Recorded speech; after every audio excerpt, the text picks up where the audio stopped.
Seems fair to me. Well,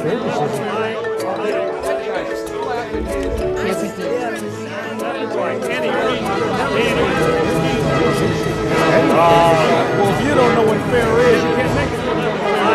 Unacceptable by any reason.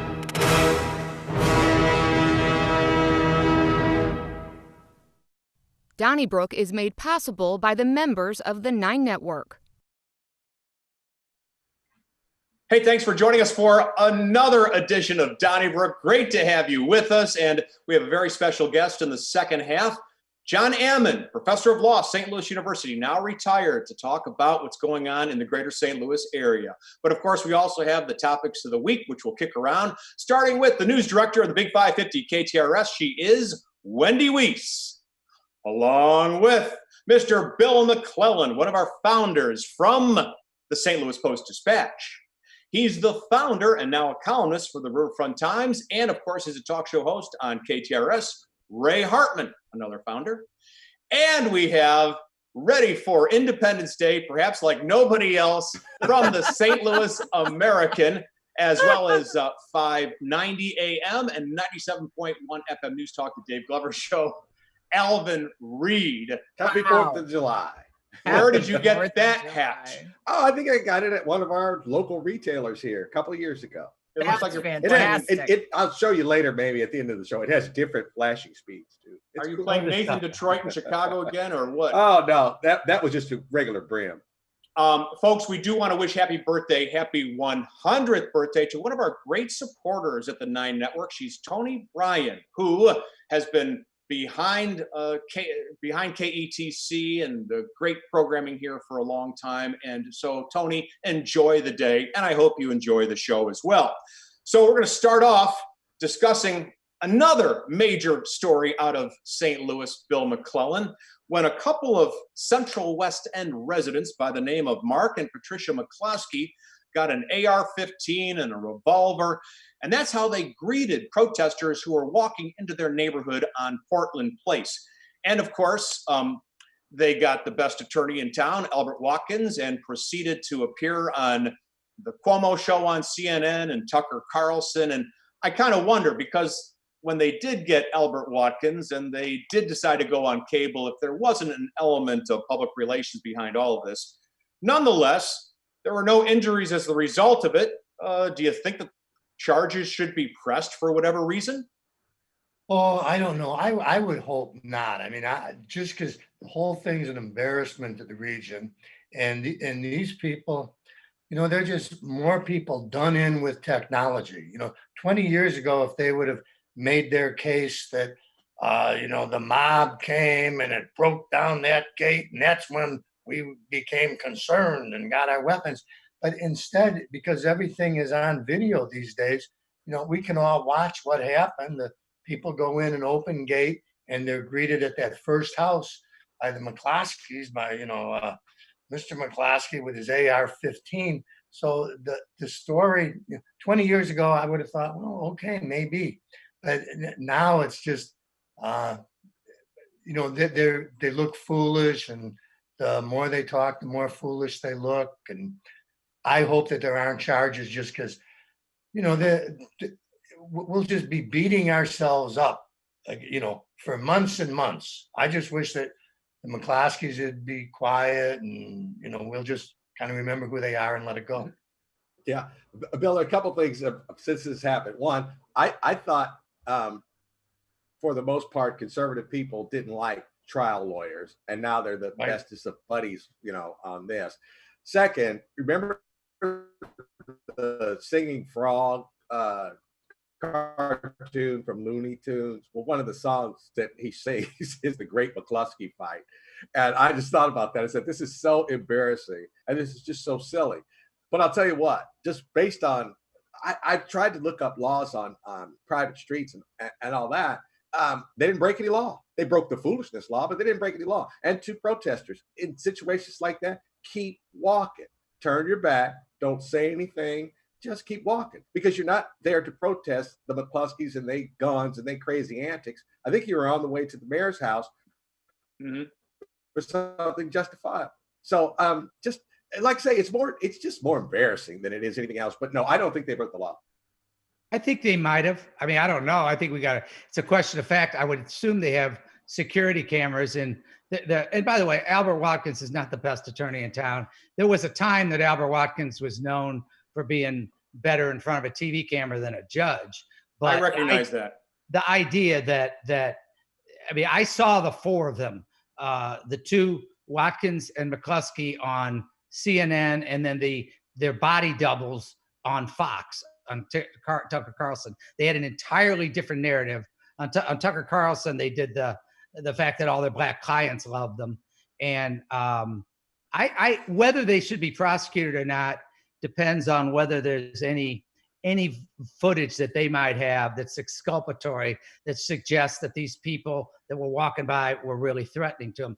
Tony Messenger, the Pulitzer Prize winner, had a great little column today pointing out that, quoting the lawsuit, first of all, they've done this before. They advertised it, and they're suing their neighbors over this little triangle of land, or vice versa.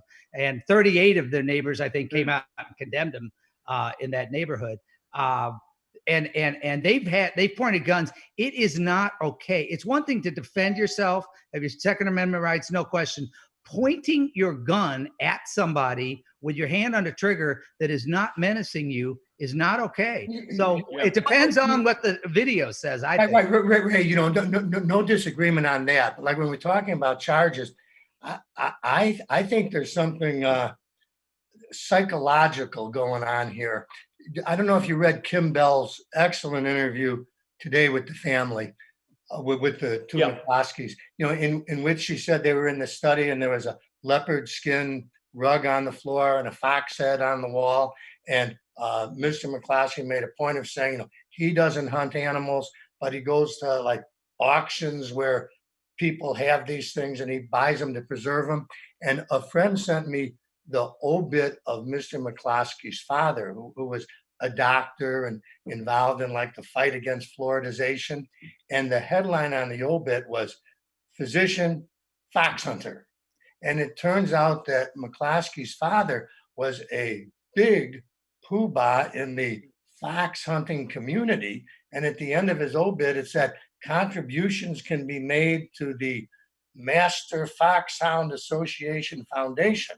And I thought, now maybe his son is just making it up as he goes along, or maybe there's something deep rooted here.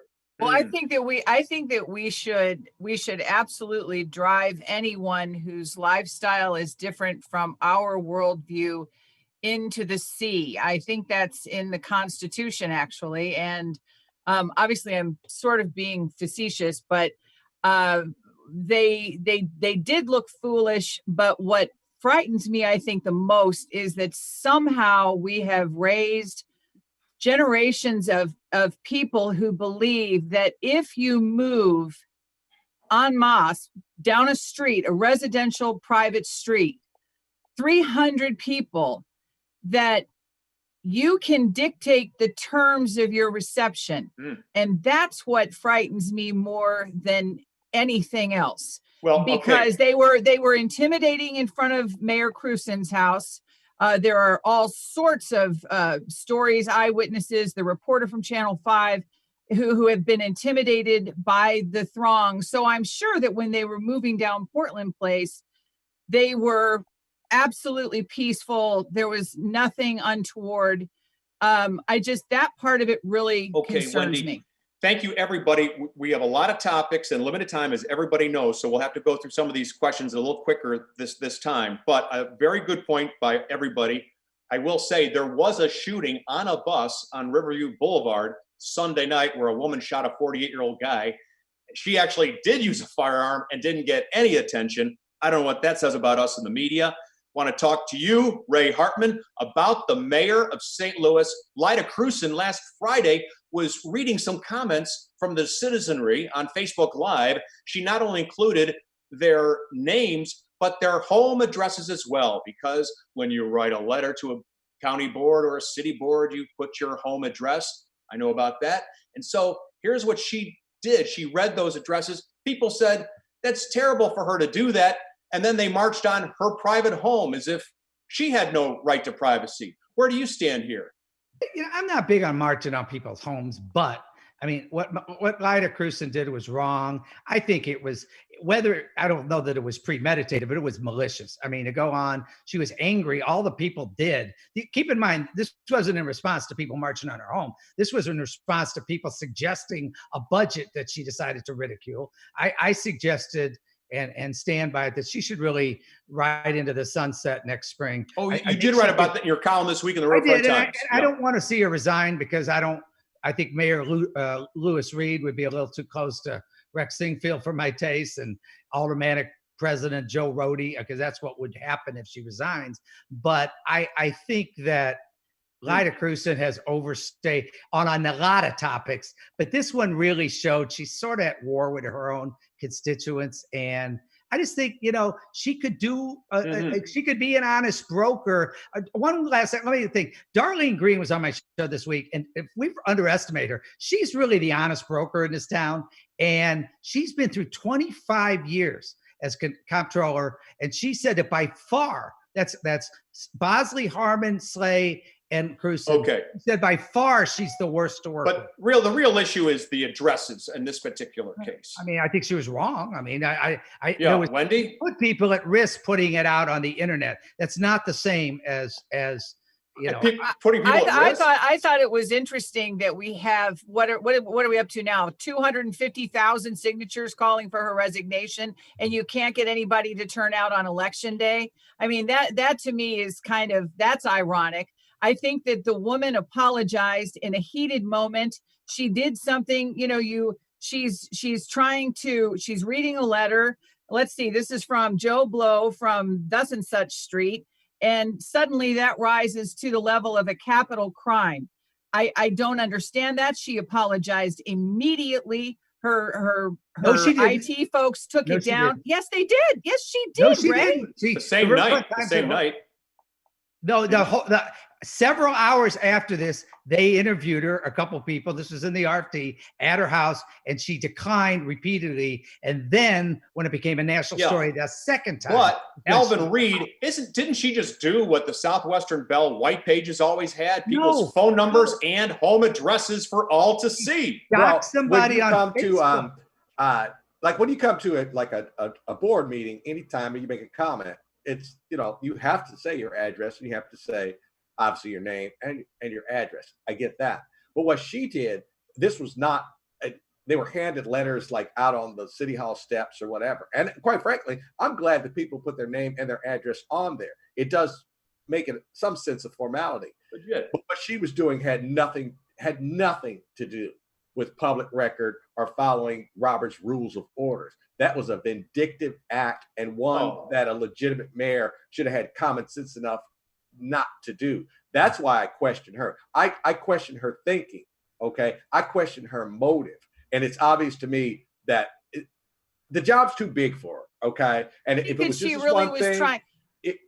Alvin, do you think she really wanted personal injury or harm to come to those people? No, she wanted to mock and pressure those people, and then somebody explained to her, Lyda, in this anytime, but especially now. Okay. That's a bad idea. All right. Well, Alvin, let me stick with you for just a moment, and we'll move to remarks made first to the Business Journal. And I might add, he was on my program this morning. Michael Neidorff, the CEO of the 42nd largest corporation in America, Centene. He's going to invest $1 billion and create 3,000 jobs in Charlotte, North Carolina. He's got issues with Metrolink, with public safety, with the airport, with the fact that people aren't wearing masks around here, with the lack of expansion of Medicaid, and so on and so forth. And he said it this morning, that if St. Louis does not fix its problems, Charlotte is a decent alternative, especially since it's a lot easier to get good employees in Charlotte than it is in St. Louis. What do you make of them apples? Well, I really appreciated his comments, and they're very common sense. There was nothing far-fetched in there. And he supports a lot of causes in the St. Louis area, but I don't think he's ever been, put in a situation where you could say he's really too far left or really too far right. He really seems like a kind of a moderate gentleman, and he was not insulting. But what he was saying, like he said, Medicaid expansion, airport privatization, how ridiculous is that? He's talking about a city in Charlotte that said, we can't guarantee you that you will do social distancing and, you know, actually abide by the law here in Charlotte. So take the Republican National Convention someplace else, okay? This is what mayors do. This is what cities do. They act like grown-ups and they fix their problems. And we're not doing here. And he laid it out in a very calm and specific way.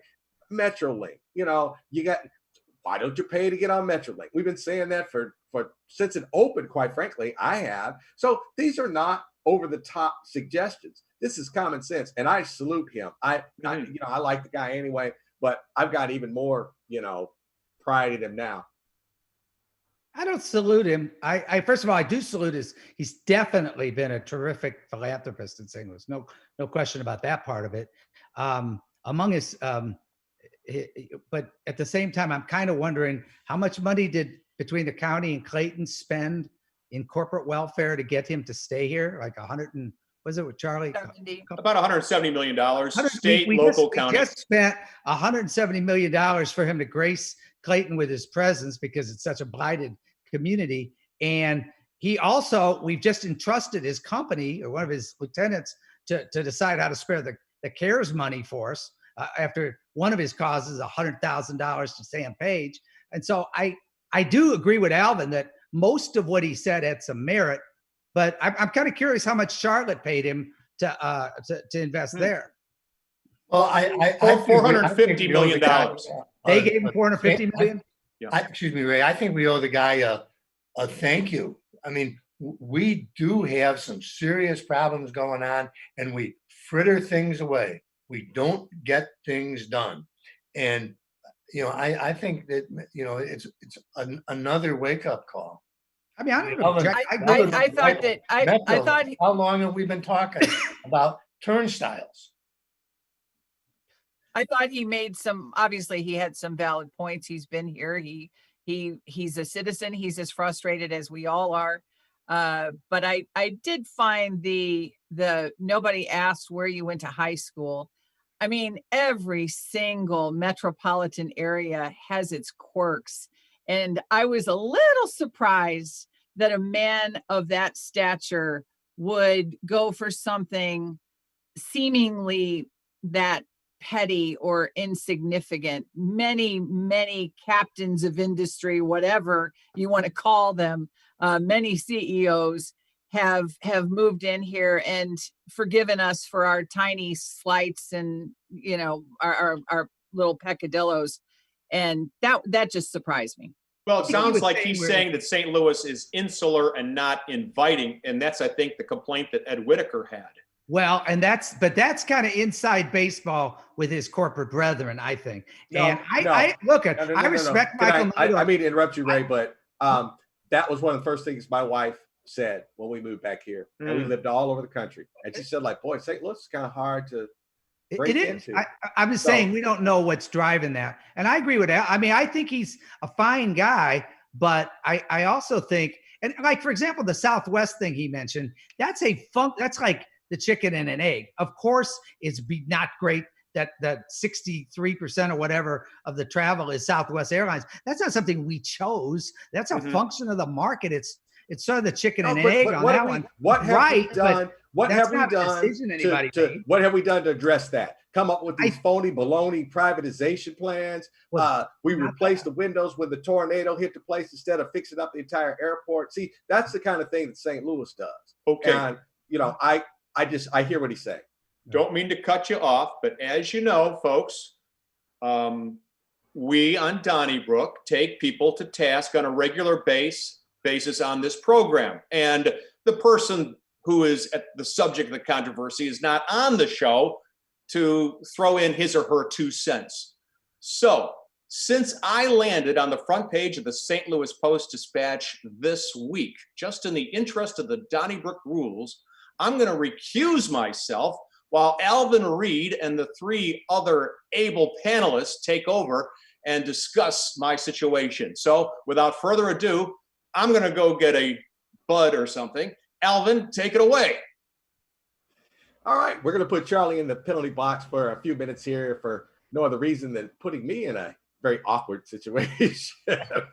But no, as you probably know, Steve Moore, programming director at KMOS, asked 3 of his employees, Tom Ackerman, Mark Reardon, and Charlie, to write letters in support of a land deal that involves his family, I guess his stepmother. It is, brought forth a lot of social media and in print and on television fire, and we're going to discuss it here now. Personally, I think Charlie should not have sent that letter. Of course, I don't think Steve should have asked him to write these letters. And I have so many other questions. And like, was Carol Daniel asked to write one? Was Kevin Killeen asked to write one? Why these 3 individuals? But I really think Charlie should not have done that. And I think it puts not only the station but the 3 people involved in question. And my deal was, if you write about the news or you cover the news, the last thing on earth is you want to be in the news. So, Bill, you want to start? Yeah, sure. First of all, I thought it was a terrific story by Jeremy Kohler, and I'm delighted that the Post-Dispatch gave him the space to really explain it and to give Charlie room to make a defense. And I thought Charlie accounted himself well and talked to the press. But what really made the story great in my mind is it illuminated the times in which we live and how little clout we have. And I'm talking about like us in the old media. I mean, this was a minor thing, from a used car lot to self-storage, and it passed the planning commission 7-0. And then our influence peddlers from KMOX came along, and it failed in the county council 7-0. So that's like a 2-touchdown swing. I mean, we're not a positive influence. We're not even neutral. We're toxic. And I thought, very interesting. Go ahead, Ray. Oh, well, I mean, I don't think Charlie should have written the letter, and I don't think he should have been asked. I tried to give it in my own mind what I would call the Mark Cox test, because Mark Cox I respect as a conservative who I disagree with a lot. And I said, what would I think if it was him? Would my head be blowing off? And the answer is no. I don't think it was a huge story. I disagree with Bill that it was such great. I think it was fine. It was a news story, I guess. Oh, it was entertaining, Ray. It was entertaining. But I think it's sort of, not to get off that subject, but it was a news story. It was fine. It wasn't a bad story. I don't think it was some great enterprising thing. Obviously, I think it's good for the county council. They voted it down.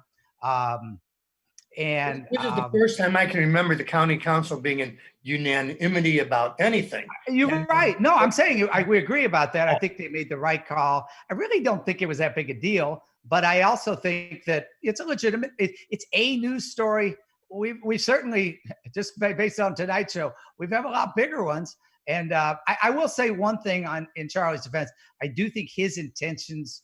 He was trying to do something for a friend. I don't think he should have done it, but I think his intentions were noble. Wendy?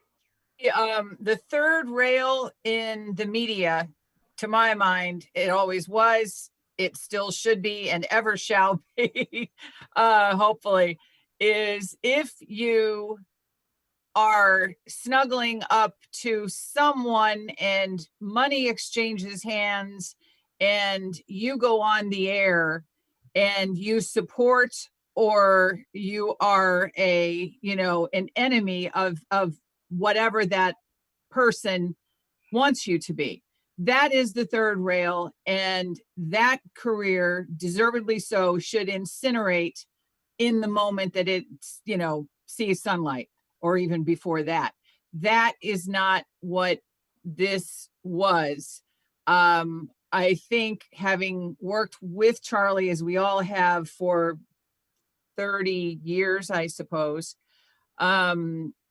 this was not a real estate development deal. This was not a casino. They did not talk about it on the air. He should never have been put in that position. I think that Steve Moore has had a difficult couple of years personally, and I think that he had some employees who wanted to be helpful to him, and I think that was the extent of it. But to my mind, they never should have been asked in the first place. Yeah, I'll close on. If it was 3 other employees at 3 other businesses, we it would be lead pipe guaranteed that they were pressured into doing this. Maybe they did feel pressured, maybe they didn't. We don't know that, but we cannot ignore that. And the silver lining in all this with Charlie is he ain't gonna be in trouble with his boss. Welcome back, Charlie. So we voting back on the Yeah, I was island? gonna say, I thought we were voting. Wait, Are we going to take a vote? He could come back. All right, Aye. There. Oh, Oh, I'll abstain. hey, is that checker? have you guys met Checkers? Checkers, this is Donnybrook. Checkers and I just went to the telephone and canceled a subscription to a newspaper. And maybe our membership at the 9 Network too. I don't know. We'll find out. Okay, well, thanks a lot. You guys must have talked a lot. We're almost done with the show. Let's go to Euclid and McPherson in the last 2 minutes of the program, where Left Bank Books, one of the great independent bookstores of all time, Bill McClellan, has decided to ban J.K. Rowling, of course, the author of Harry Potter, because of her view on trans individuals. What do you make of that? Oh, I think it was a big mistake on the part of Left Bank Books. I mean, when you start, now technically they're not banning anybody. They don't have the authority to. They're just not putting her on the shelves. And I think you start looking at literary figures, you're going to be kind of emptying the shelves. I think it's a bad idea. And I say that as somebody who has never read the Harry Potter books, but my grandkids have, and my kids did. And I have nothing but admiration for J.K. Rowling. Bill, you stole my line. I was going to say, same way. I said, if we went book by book through any bookstore, we could find 15 in an hour that we could find something that was just, would be considered derogatory in this time. So big mistake. I mean, 30 seconds to go. 30 seconds. Wendy? I think it's left-wing fascism. I really do. I mean, we're getting in a scary, scary area here. I wouldn't go quite that far. I would. I disagree with it. I'm a fan of J.K. Rowling. I don't know that I think it was a bad business decision. I would not have done it, is all I'm saying. I don't know that it hurt her. They stand by their values. I remember one time they had a chance to have Henry Kissinger for a book signing at Left Bank Books, and they turned it down.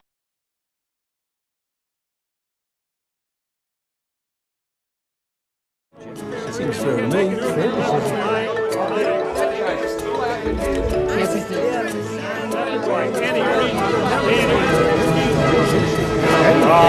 Well, if you don't know what fair is, you can't make it. Unacceptable by any reason.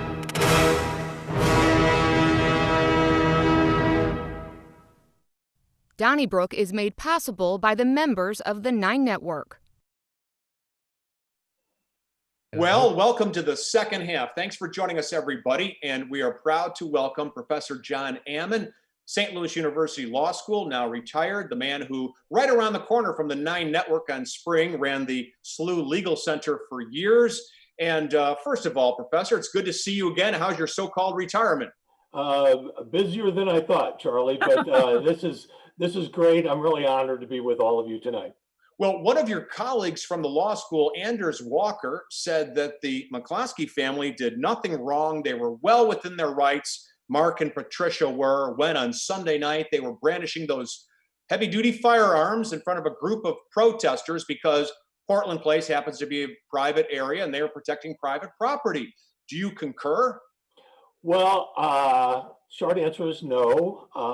This points out that people smarter than I am even disagree on this issue. And what it boils down to this, the McCloskeys have a lot of protections. Open carry, stand your ground, Castle Doctrine, all those are in their favor. But I'm taking the position, and others are too, that you still have to face some threat. And the legal term boils down to whether there was a threat of unlawful force. Now, what Professor Walker believes is that you don't need that unlawful force. All you need is the trespass. All you need is to have somebody come on your property without your permission. The thing I struggle with, Charlie, is this. And I know there's families on Portland Place who have children. If those kids are out playing kickball, and who wouldn't love to play kickball on a private street without having to dodge the cars? If the ball rolls up onto the McCluskey's yard, do you worry that your child's going to be looking down the barrel of a gun. I mean, to take the argument to its fullest, they would have had a right to shoot to kill anyone who came on their property. Now, that would include Girl Scouts selling cookies. It would include, we're in the middle of the census. If the census worker is coming down the street and a resident doesn't recognize them and they're coming up their sidewalk, and I think the census people have a right to be there, can you aim a gun at them? I don't think so. So the absurd result that those hypotheticals point out leads me to believe that the legislature did not intend that you could shoot somebody for simply trespassing, you have to face some unlawful force, in other words, a threat. Wendy? What is the difference to the layperson, Professor? What separates the castle doctrine from stand your ground? I'm a bit confused by that. I think several people are. It's a great point, Wendy. And there's several statutes here that a lot of us this week have been reading and discussing, because they all intersect in different ways, and you have to read them, and you really have to have a flow chart. But the Castle Doctrine says you can defend your property and your life. Stand your ground adds a layer to that and says you do not have to retreat. So obviously, if somebody broke into your house, you don't have to retreat to the basement or another room. But in Missouri, we go even farther, that if there is somebody on your property, on your front yard, you do not have to go inside. And a lot of people are asking that here, why did the McCloskeys just go inside? They did not have to under Missouri law. That's the stand your ground part. So it adds another layer of protection for what they did. Bill? John, I was very troubled by the McCloskeys' actions, but it wasn't Girl Scouts coming down the street, and it wasn't a census taker. And, I wonder about the legality of pointing their weapons at people. But if they were to argue that, which they do argue, that they were in fear, if you were Kim Gardner, would you press charges against them? At the end of the day, I would be surprised if Kim Gardner charged anyone, Bill, because I think she might say both sides may have done something technically wrong. Both sides could have acted more appropriately and end up not charging anybody. But to your point about it wasn't the Girl Scouts or the census takers, I will say this: if somebody in the protest group flourished a gun and pointed it at them, that would be your unlawful force. That would be trigger self-defense laws and give them protection. So it does boil down to the specific facts. I'm a little concerned that the McCloskeys are using some justifications that came on social media after this incident. They're talking about different threats and different things, but what only matters is what they knew at the time. They can't, circle back and use things posted on Facebook the next day to say that's why they were afraid. And I know Mr. McCloskey, Bill, mentioned about he watched the 7-Eleven burn on TV a few weeks ago. And I understand that. But here's the problem. Unless the McCloskeys believed the people who burned down the 7-Eleven were in this protest group, that's not a justification. So I agree with you. If there was a specific threat, if somebody had come onto their property during this protest and somebody had drawn a gun and aimed it at them, that's a totally different story. But it's a little vague on whether that actually happened or not. Ray?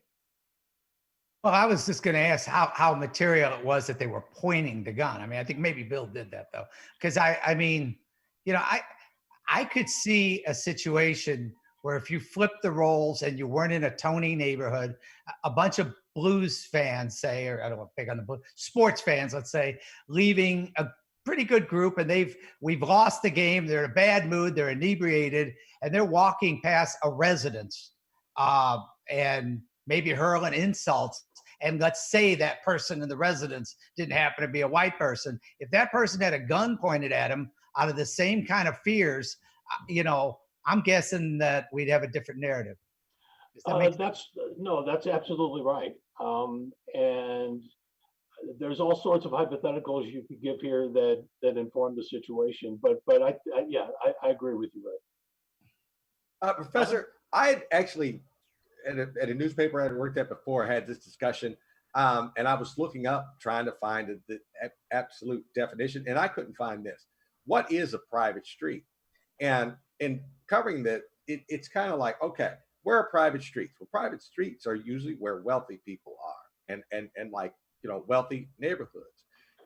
You can't just declare your street private. It has to, I guess, be acknowledged by the city. But you know, like if I lived in a crime-ridden neighborhood in the city of St. Louis, I would be trying to get my street declared private, and that way anybody walking up and down the street could be subject, I guess, to arrest because they're not supposed to be there. So obviously that won't happen. But as explained to me, that technically no street is private. Is that true? I did some research, Alvin, this week, and I can't find any Missouri case law that deals specifically with this. Now, the paperwork is in order to say that this street is a private street, but I don't think the law is settled on what that means. When I talk to my colleagues at the law school who support the First Amendment rights of the protesters very strongly, they would say the fact that it was a private street doesn't matter at all, that you would still have a right to protest. And clearly the private street, and I would agree that with this part for sure, that the fact they were on a private street does not mean that they're subject to deadly force unless they create a threat. So my position would be walking down a private street does not by itself create the threat. So let me make that clear. Your point raises a lot of issues. Who has the right to protect the street? Now, granted, McCluskey's, if they're inside their house, that's a no-brainer. Outside in the yard, maybe. But, you know, Mr. McCluskey said that if you come through that gate, it's like coming through into my living room. Well, that's a little harsh, because then can everybody on the street come out with a gun and threaten people who are on the street? I've heard so many people comment in the last few days that they walk through private streets all the time because they're beautiful. They love seeing the houses. In fact, in 2014, there was a house tour on the street. So there's times when people of the street want the public to come see their houses. So I don't think you can have it one way one time and another way another time. It's a whole other discussion about whether we should have private streets, because and that discussion, Alvin, is when you talk about rich and poor in St. Louis, you're automatically talking about race, because the poor are disproportionately African American in the city. That's why the juxtaposition of the Black Lives Matter movement and the protest about how we treat the poor in front of that very expensive home raises a lot of serious issues for the community. Well, I was going to bring that up, John. Of course, you headed up the legal center at St. Louis University, and you saw a lot of people who were living on the margins of society.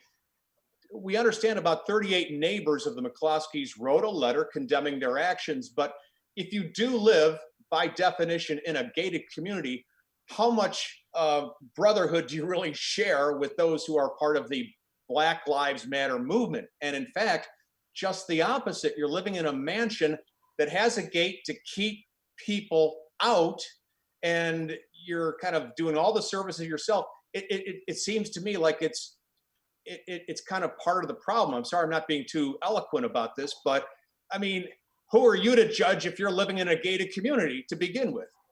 Well, Charlie, it raises an excellent point. And I thought a lot about where we go from here. And here's what I would say. What the McCloskeys did may not have been the smartest thing. You can debate the legalities. But you know what I want to know going forward? Will the people on that street, including the McCloskeys, will they vote for Medicaid expansion in August? Did they support an increase in the minimum wage? Did they support the expansion of Metrolink? Because here's what I would say. Again, the intersection of poverty and Black Lives Matter. If you truly believe Black Lives Matter, as the McCloskeys say they do, I don't think you can say that if you don't support Medicaid expansion, Metrolink expansion, help for the homeless. better schools in the city. All of those things deal disproportionately with the African American community. So, things people could do immediately: write a check to the Urban League, support their food outreach program to people who've been laid off. That's a no-brainer. What do you do after that? You support causes at the ballot box and other ways that actually support the poor in St. Louis, which automatically supports the Black lives in this community. John, Wendy? go ahead. Go Wendy. ahead. I got a question for you. See, I know your clinic through the years has done so much work with poor people and not just legal work. What do you think about the movement to defund the police by putting more money into social services? Bill, I think it's a poorly named, a poor label for reform that needs to happen. And here's what I mean by that. I think we'll always need the police, but in a large percentage of cases, they don't need to be the ones handling the call. And my wife and I dealt with this personally just a few weeks ago. I think it was on Good Friday. An older gentleman wandered into our backyard, didn't know who he was. He was clearly confused, clearly had Alzheimer's or dementia. The man knew his name was Bill. He could not tell us his address. The neighbors around us did not know who he was. I thought for a few minutes about, I don't want to call the police and have them come out, but what were my choices? I don't think I had any other options. So we called the police. Now, if I could have dialed a number to bring out a mental health counselor or a social worker, those people would have access to missing persons reports. Those persons would have access to people who may have left a senior citizen home. Those people would have had the right to put him in their car and drive him somewhere. I could not have done that legally. So there's a lot of situations where that people other than police officers could help. Now the mayor's got this program called Cops and Clinicians that she's rolling out. I want to read you something real quick. We made a proposal, the Arch City Defenders, which is a great group in town, and several members of our law clinic came up with a proposal, and here's what it said. Hire social workers and outreach workers to operate independently of the police to address the needs of people experiencing hopelessness. Have outreach workers available 24 hours a day. Publicize an alternative number other than the number for the police. Here's my problem. We made that proposal in an in-person meeting with Mayor Krewson in June of 2017, 3 years ago. Things take way too long in this town to change. And of course, there are people my age and older have been fighting the civil rights fight for more than 3 years. It's been decades. And I think the issue, Bill, that I would say is a change like that should happen. I would not call it defunding the police, but we need alternatives and leave the police for the true crimes. But a third to half the time, I think other people could handle it. But the point about change in this community, people have tried to have polite discussions like the one we did 3 years ago. But when people in charge don't listen, you have to talk more loudly. And that's what we see the protesters doing. And the only reason they're screaming and yelling and having protests is because people did not listen before. Professor, let's circle back to something that you said about the McCloskeys and the fact, what they knew in that moment. All that they knew was their previous experience with these protesters, close enough at Mayor Krewson's home after the Jason Stockley verdict. There was a great deal of intimidation. The sad thing is that when 300 people move through your street, they don't present a calling card and say, "Good evening, Mr. and Mrs. McCloskey. These are our intentions as we move through your street." That doesn't happen anymore. And or if it ever did, isn't that, are we kind of overlooking some rational arguments here? They had no way of knowing what the 300 people were there for. And not every one of the 300, but who knows which, I think there were embedded police officers in that clump of 300 people. Who knows who else was in that clump? Does that make any sense? It does, Wendy, and I understand completely, and it's an excellent point. Here's what I would say. If there were no weapons drawn by the protesters and no imminent threat, I'll give you an absurd example. If it were 300 Christmas carolers coming down the street, we would say you don't have a right to go out with a gun and aim it at them. What's the difference between 300 Christmas carolers and this group? Is it because more of them were African American? Is it because they were shouting? Is it because they had a cause that they felt strongly about? All I'm saying is what made this group different than another group? I'm sorry to interrupt, but I No. just wanted to answer your question. Their previous experience after the Stockley verdict, that was a lot of anger. That would be my answer to that. That was the only pre-formed idea that they had. But then, Wendy, what we're doing is painting with too broad a brush. We're saying that a few people who commit acts of violence during protest, we're going to assume that all the people coming down this private street had those people among them. And how do we know that? I mean, we're stereotyping protesters then to be like everybody else, or the few bad actors. What I would point out too with the Stockley protest, 4 St. Louis City police officers were indicted for the terrible conduct they committed during those protests. So it Not tempers outside the mayor's home, right? Well, some of that was for downtown, for the kettling and the Post-Dispatch reporter who got roughed up. But Wendy, if I can, I'd like to talk to you about this point. What the McCloskeys did, I think we have to juxtapose that to the crime problem in the city.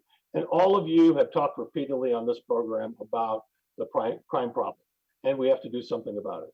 We're starting to roll out the Cure Violence program. What does Cure Violence say? It goes to young Black men in North St. Louis and says, put your guns down. If you have a beef with somebody, work it out. Don't glorify guns, put the guns away.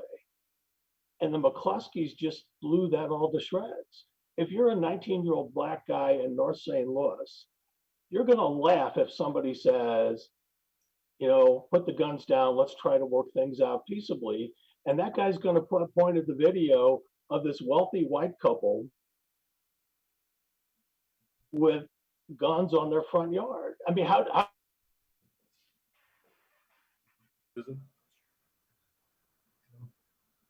Dr. Ammann has froze. Oh, it's too bad.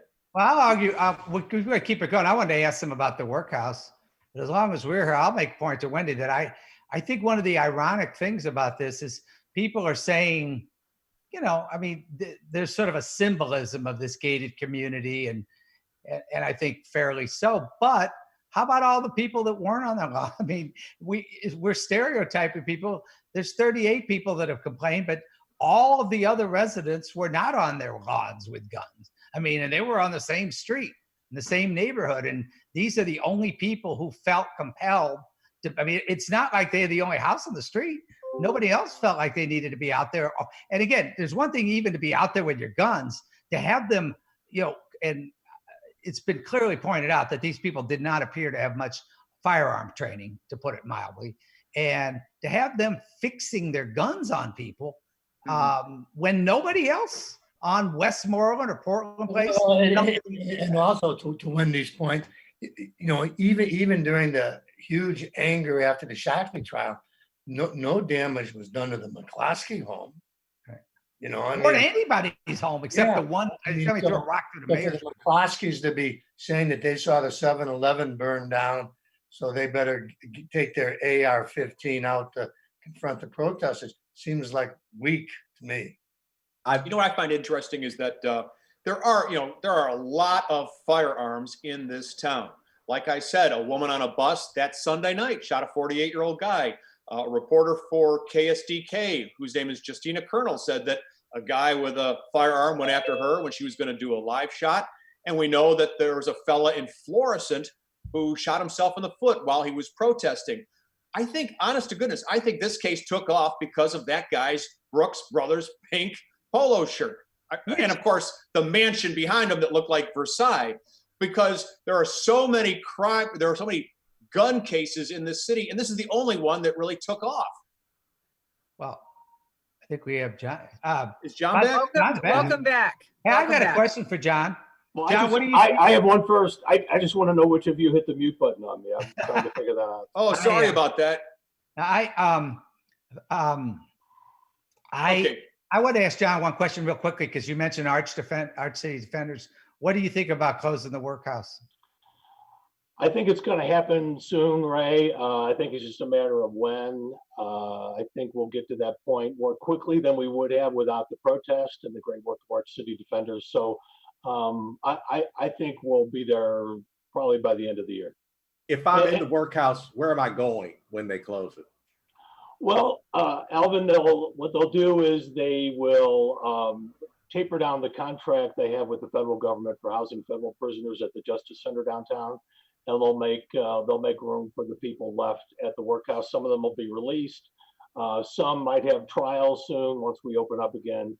If they're convicted, they'll go to the Department of Corrections, to a prison. So I think there'll be some natural attrition there.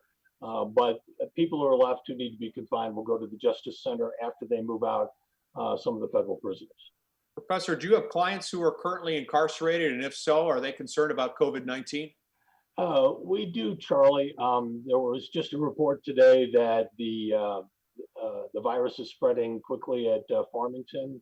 We know of people there who live in dorm-style housing, big open areas with cots. There's one dorm with 60 men, and they sleep 3 feet apart. So I think it's a very serious problem. It's a problem at the women's prison in Vandalia and in Chillicothe. In Chillicothe, a couple of civilian employees who work in the kitchen tested positive, and some of our clients work in the kitchen. So it's a scary time for them. We've got positive cases at the workhouse. We, along with Arch City and the MacArthur Justice Center, we have asked the governor at a state level to think about releasing people, the elderly. We have people with parole dates in the next 12 months. They've already been determined safe to be released. They have an out plan. They're ready for parole. Parole board has cleared them. Let them out now. There's no reason to hold them an additional length of time. So those would be sort of the low-hanging fruit for letting some people out early if the virus continues to spread. 2-minute warning. Who's next? Wendy? Or Reid? I'm sorry, Reid. Do you hold out much hope? We have announced within the last 24 hours, Professor, that the city is going to have a review of its policing policies, that the county is going to do that. They've gone, to an outside sources for, looks at policies and procedures. Do you have much hope for true reform at this moment post George Floyd? Well, if we don't get it now, Wendy, I don't know when we'll get it. The time is right. People are calling for it. I think people are sensitive to it. I think the older politicians among the group and the old guard need to listen to the younger people. I know I've heard Alvin say this before. We've tried stuff before. We've got a lot of people still around who've been in charge of stuff for a long time, and this is where we are. So maybe it's time for some other people to try some things. But no, I think there'll be some true reforms.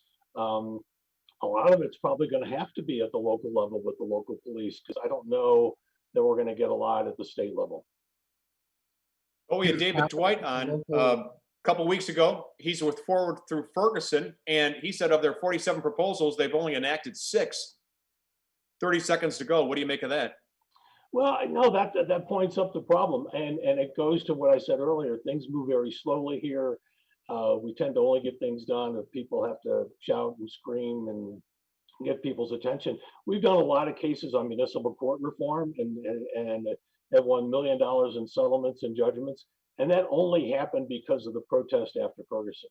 Okay, Doctor, afraid we're out of time. John Ammann from St. Louis University Law School, now retired. Thank you very much for joining us on Donnybrook Part 2 and sitting on that hot seat for a half an hour.